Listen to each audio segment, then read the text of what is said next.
Hey guys, I'm Dov, and today I'm back with more Total War Warhammer 2 online action. We're here with the Doritos Slaan, gonna be facing the Lizardmen up against the High Elves, and as you can see in the distance, we are indeed facing a double Star Dragon build, so definitely in for a rough time. Very glad I brought the Doritos Slaan here, because of course the Doritos Slaan is the high magic Slaan. Let's go ahead and look at what we brought with him. So this guy's quickly becoming one of my favorite lord choices for the Lizardmen. Apotheosis is really nice when combined with Shield of Safri. Gives 11% damage resistance to your entire army, and Apotheosis heals your troops. Very good used in tandem together. Basically, the Shield of Safri procs every time you cast a spell. Apotheosis is very cheap, so nice and spammable. Tempest is also another great spell for the lore of high magic. Of course, it locks down flying units and actually causes quite a bit of magic damage. The high Slaan can also take this item here, the Blood Statuette of Spite, which is kind of like a direct damage spell. It's good against high model entity units, like Phoenix Guard, for example, are an ideal target for this thing. Only get 4 uses, but it has a relatively short cooldown, and it does a decent amount of damage. In addition, of course, he can take Banishment and Shield of the Old Ones, as all Slaan can. So very strong stuff. To help support that Tempest, we've got a very heavy flying contingent of missiles here. We've got 2 Skink Chiefs on Pterodons. These guys have 100 ammo. They can do a ton of damage over time. We've also got 2 units of Pterodon Riders for some additional, poison missile damage. We've also got a Laser Lizard here, the Bastillodon with the Solar Engine, as well as 4 Skink Cohorts with Javelins, 2 on each flank for some really heavy missile damage. And all this combined together, the Tempest with all these missiles is really going to allow us to deal very effectively with dragons.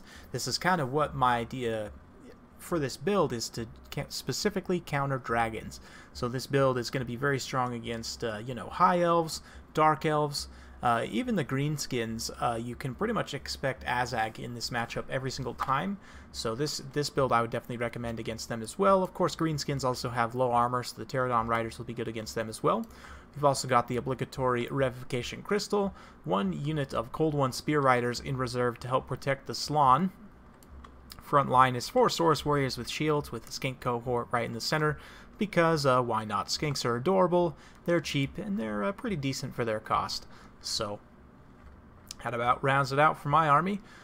So my opponent's got an army that I do see pretty frequently on ladder, with a few slight variations. He's got a Prince on a Star Dragon, another Star Dragon, 4 units of Phoenix Guard, so a very small and elite army. He's also got a caster with Lore of Life. Typically, you'll see Lore of Life, or sometimes even Lore of Light with Nets of Amantok here. He's also got 2 Illyrian Reavers, which is a bit of a variation. Typically, I'll see this build with the Lothern Sea Guard instead, but this is definitely going to be good here. These guys will be decent at kind of getting around the flanks, chasing down skinks. They are pretty good for light cavalry. They have great combat stats and a decent charge bonus considering their cost, so decent pick here. But I figured you guys would be interested to see me take on this double Star Dragon build with what I've brought here. So let's go ahead and kick things into full gear and watch what happens. So right off the bat, both the Star Dragons are going to unleash their breaths onto my poor little Skink Chief here, and he's going to immediately get sent off the battlefield. Almost dies there, has only 420 hit points left, and he is immediately going to rout and then promptly shatter. So a rough time for poor Skink Bro there, but the other Skink Chief is still around, continuing to poke away, and you can see they've already done about 10% HP to this Star Dragon here. Very good stuff. So my opponent's just kind of sitting back for the first part of this battle, so we're going to go ahead and fast forward as he does so. But we're eventually going to get him to come out of the forest here and face me on open ground, so just kiting away from the dragons right now.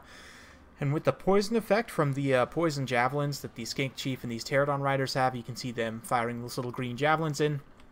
These guys are going to have a really hard time catching them. In fact, the dragons just won't at all be able to catch them. So you can see now my opponent's activating his Phoenix Guard, so we'll go ahead and fast forward just a little bit more. He's doing a good job of using that Earthblood to just perpetually heal these dragons. They're very, very expensive, so you do want to keep them in the fight as long as possible. So good job healing them. Yeah, my opponent's going to have a rough time. He's only got about 390 unit models, so here it comes. We've got a Tempest, Overcast, and it actually catches both of these dragons. So flying close together like this when you see a high Slaan on the field is a huge risk. He definitely should have split his dragons up so that he could have at least one flying around at a time. You can see that we're doing quite a bit of damage with the Tempest. This little skinks here are also unloading their javelins from the ground, the MLG skink cohorts. We've also been doing some nice missile damage with the Pterodon Riders as well, and of course the Laser Lizard firing in also. A clean miss there, but it has been firing in that whole time.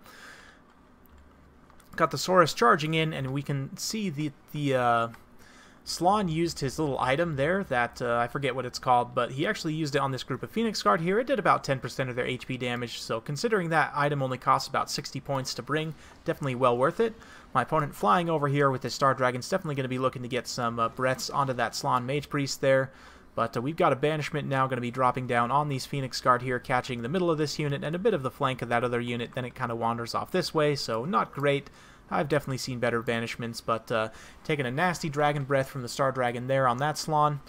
And, oh, well, I say that, you know, it looks like it might come back around. Nope, nope, actually it's gone. So we did drop another Tempest here, count both these Star Dragons once again. And, again, just going to be unloading with the Laser Lizard. These MLG skink cohorts with javelins, although they don't have too much ammo, can do a surprising amount of damage. You can see the Prince here is actually wavering, and yeah, we've been able to do just a ton of damage with focus firing on these Pterodon Riders here. The Prince is just about off the battlefield already. Unfortunately, the Solar Engine is a bit tied up in these Phoenix Guard right now, but you know, it'll do alright. Meanwhile, we've got the Phoenix Guard over here surrounded, and the Bastiladon's kind of running shop on them. Despite their elite nature, the anti-large armor piercing, they will lose this fight, you know, considerably being so surrounded like this. So the Prince actually gets routed off. He's going to fly over to the other side of the battlefield. The Lyrian Reavers got caught up on these Cold One Spear Riders here, which is great for me. The anti-large of these guys means they're going to trade well above their weight cost in this particular fight. The dragon did come down here trying to hunt down my Slaan, but we're going to be using the Revivification Crystal to get a nice block there. Kind of staggers the dragon for just a moment, buys a few moments for the Slaan to try and scoot away on his toilet seat. The Mage is trying to pin him in as well, so the Slaan's going to hover over this way and then turn around and hover back and try and kind of screen himself through his own forces here and use these Skinks and the Saurus to help pin this dragon in place. Meanwhile, the Pterodons are just perpetually just peppering this guy down with their poison javelins. Absolute MVPs in this particular battle. The Prince on the Star Dragon did come back from routing. Looks like he's headed back towards the fight, hopefully looking to get some healing. Yep, looks like the Lore of Life Mage there is going to be getting some healing on him. Trying to keep him in the fight here. It's a significant investment, so unfortunately it looks like a bit of friendly fire there from the Solar Engine actually hit the Revivification Crystal, but no big deal.